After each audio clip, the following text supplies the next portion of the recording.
Good morning. स्वागत आहे तुमचं अनुपमाज व्लॉगमध्ये. तर सुंदर अशी सकाळ झालेली आहे आणि सकाळ म्हणलं की मग आपली लगबग सुरू होते. खरंच स्त्री किती सगळ्यांसाठी झटत असते. सकाळपासून ती म्हणजे पटपट काम करणे, सगळ्यांना वेळेवर सगळं देणं हे तिचं कर्तव्य समजते आणि कर्तव्य समजून आनंदाने हे सगळ्या गोष्टी करत असते. तर अशीच एक दिवसाची सुरुवात झाली माझ्या आणि नंतर मग अगोदर मस्त अशी कॉफी घेतली सगळं आवरल्यावर सकाळची दैनंदिन कामं. आणि कॉफी घेतली की असं फ्रेश वाटतं आणि फ्रेश मूडमध्ये मग आपण सगळी कामं करायला सुरुवात करतो. खूप वेळा सगळे म्हणले कॉफी नको घेत जाऊ, गरम असते, पण नाही राहावत. तर तोपर्यंत दोन्ही मावशी पण आल्या होत्या भांडे घासायला आणि फरशी पुसायला.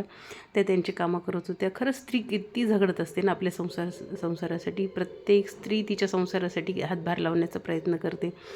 जर नवरा पीठ कमवत असेल तर स्त्रीनं मीठ कमवणं तितकं तरी करायला पाहिजे आणि करतात. सगळ्या स्त्रिया खूप आनंदाने करतात. आणि मग माझी सुरू झाली स्वयंपाकाची तयारी.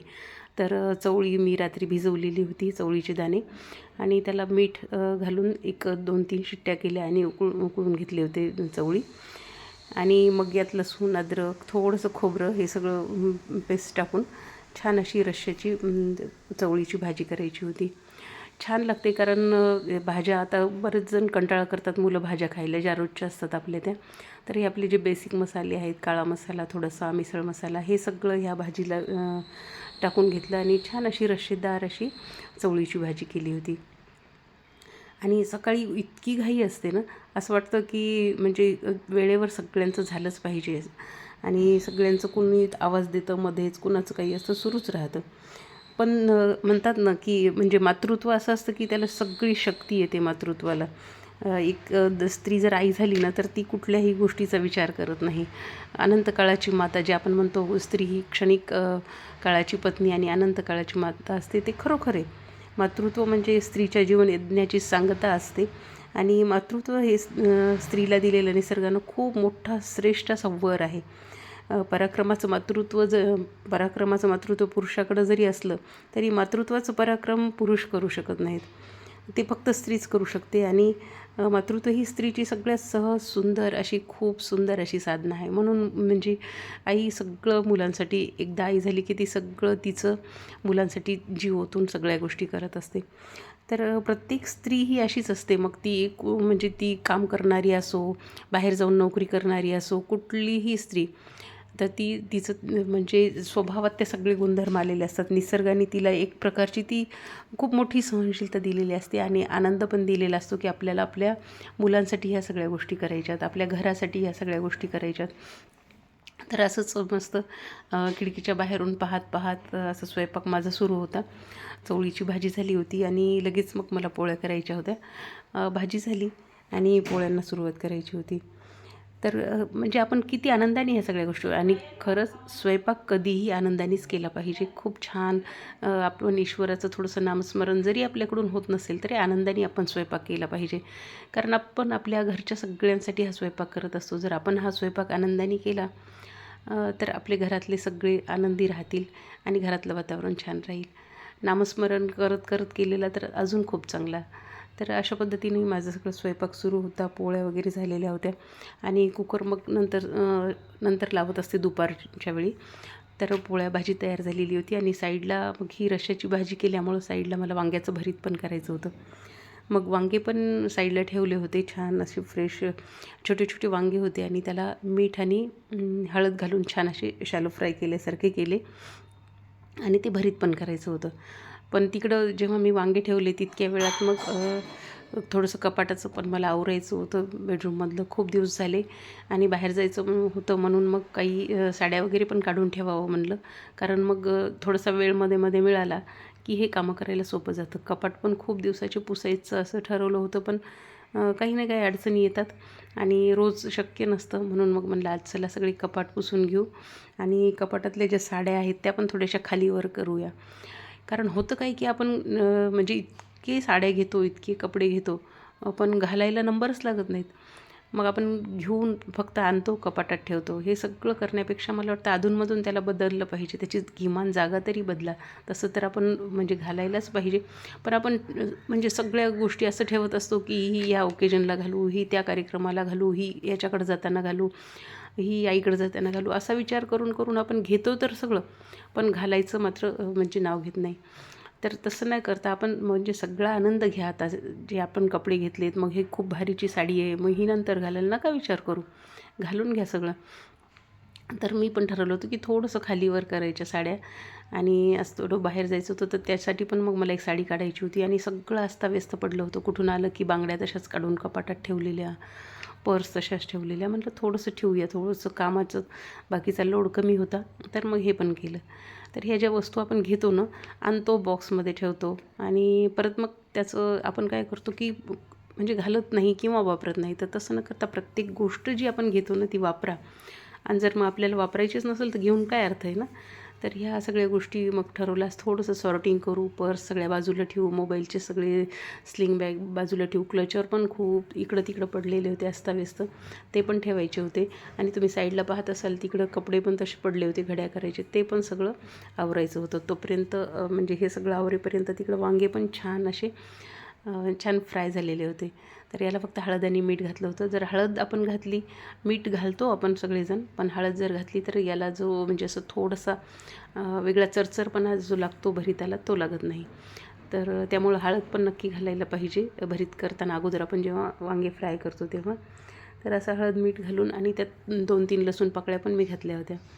तर हे सगळं झालं, आणि दुपारी थोडंसं रेस्ट वगैरे झालं की आज आमची BC होती सगळ्या महिलांची, तर त्या BCसाठी जायचं होतं. तर BC म्हणलं की आपल्याला सगळे म्हणतात मस्त BC करता, काय बाहेर फिरता, असं करता. पण BCसाठी का जातो आपण? BC का आवश्यक आहे? BC आवश्यक आहे असं नाही, पण जेव्हा आपण BCला जातो ना, तर तेव्हा आपण सगळे एकमेकींना भेटतो. तेवढा वेळ आपण म्हणजे घरातल्या सगळ्या गोष्टींपासून दूर असतो. थोडंसं सगळ्यांना बोलतो, भेटतो. कारण आपल्या घरातलेच बघा सगळेजण तुम्ही किती बिझी असतात. माणसांना काम असतात, ते पण आपल्याला एवढा वेळ आपल्याला देऊ शकत नाहीत, कारण त्यांना अर्थार्जन करणं हे पुरुषाचं कर्तव्य आहे. तर ते बाहेर असतात, ते वेळ देऊ शकत नाहीत. काही जणींची मुलं मोठी झालेली असतात, किशोरवयीन झालेली असतात, ते त्यांच्या कॉलेज, शाळा याच्यात बिझी असतात, त्यांना पण वेळ नसतो. आणि जेव्हा आपण बाहेर जातो ना, तेव्हा एकमेकींशी बोलतो, गप्पा मारतो, तर छान वाटतं हे. तर याला वेगळ्या पद्धतीनं न बघता एक चांगला जर दृष्टिकोन ठेवून आपण बघितलं की BC म्हणा, किटी पार्टी म्हणा, तर चांगल्या दृष्टिकोनाने बघा, खूप छान वाटतं. आणि कल्पकता पण खूप असते यामध्ये.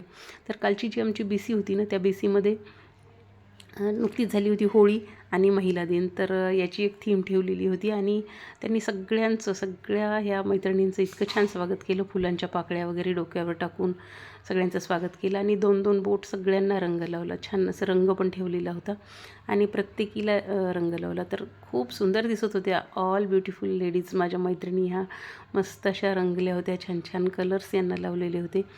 अशा पद्धतीनं सगळ्या महिलांचं स्वागत केलं होतं. जवळपास आम्ही 78-79 काहीतरी यामध्ये आहेत. तर हे बघा, खूप छान असं वाटत होतं. ह्या वहिनी सगळ्याजणी खूप हसून मस्त सगळ्यांचं स्वागत केलं, आणि सगळ्यांना रंग लावलेला होता. छान वाटत होतं, कारण जेव्हा सगळेजणी एकत्र येतात ना. आणि बघा तुम्ही एरवी कधी अशी थीम ठेवलेली असते, कलरची थीम ठेवलेली असते BCला जेव्हा जातो तेव्हा, पण काल कुठल्याही प्रकारची थीम ठेवलेली नव्हती. एरवी कलर थीम ठेवलेली असते, पण काल कुठलीही थीम ठेवली नव्हती, कारण सगळ्या रंगीबेरंगी मस्त दिसत होत्या. प्रत्येकजण आपल्या आपल्या पद्धतीने तयार होऊन आलेली होती. असं सुंदर असं छान वातावरण निर्मिती झालेली होती. आणि ही BC हॉटेलमध्ये ठेवलेली होती. मस्त प्रशस्त असं हॉटेल होतं, मोठं, आणि छान वाटत होतं सगळ्याजणी मैत्रिणींना भेटून सगळ्यांना. तर खूप छान वाटतं जेव्हा आपण म्हणजे मैत्रिणींना भेटतो ना. मैत्रिणींजवळ खूप छान गोष्टी आपण बोलत असतो, सांगत असतो. आणि मैत्रिणीचं प्रेमही असं असतं की ते कुठल्याही म्हणजे त्यामध्ये स्वार्थ नसतो, निस्वार्थ असं मैत्रीचं प्रेम असतं. तर मग सगळ्या मैत्रिणी बोलतात, तरी पण आपण कसं करतो की म्हणजे शब्द असतील ते व्यवस्थित म्हणजे मैत्रिणी बोलल्या तरी आपल्याला वेगळं वाटत नाही. तर अशा सुंदर असं सगळं छान वाटत होतं. आणि सौंदर्याची ओढ तर प्रत्येकाला असावी.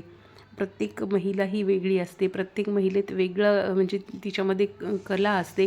कुणीच असं नाही की ज्याच्यामध्ये कुठला असं उपजत गुण नाही. प्रत्येकीमध्ये असं काहीतरी वेगळा गुण असतो.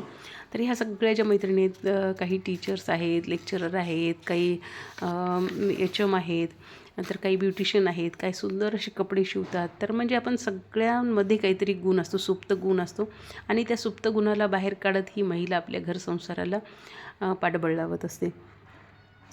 तर याच्यात माझ्या ज्या 2-3 मैत्रिणी आहेत त्यांच्या स्वतःच्या स्कूल पण आहेत आणि खूप सुंदर पद्धतीनं ते त्यांच्या स्कूल चालवत आहेत. काही गृहिणी आहेत, पण गृहिणी म्हणजे खूप मोठा जॉब आहे गृहिणीचा. ह्या सगळ्यांना सांभाळणं, जे बाहेर जातात त्यांना सगळ्या गृहिणीवर ते डिपेंड असतात आणि त्या बाहेर जाऊन छान असं काम करू शकतात, जे कोणी बाहेर जाऊन काम करतात. तर ह्या म्हणजे महिला ज्या आहेत प्रत्येकीचं सुप्त गुण त्या कुठंतरी बाहेर काढत असतात आणि एकमेकींना त्याचं म्हणजे महत्त्व असतं, की आता माझी मैत्रीण हे करते ना काम, माझी मैत्रीण ब्युटिशियन आहे तर चला आपण तिच्याकडे जाऊया, माझी मैत्रीण ब्लाऊज छान शिवते ना तिच्याकडे जाऊ. आणि सगळ्यात मोठी जाहिरात ही हिच्या तोंडून तिला सांगणं. तर जाहिरात करायची सुद्धा गरज पडत नाही.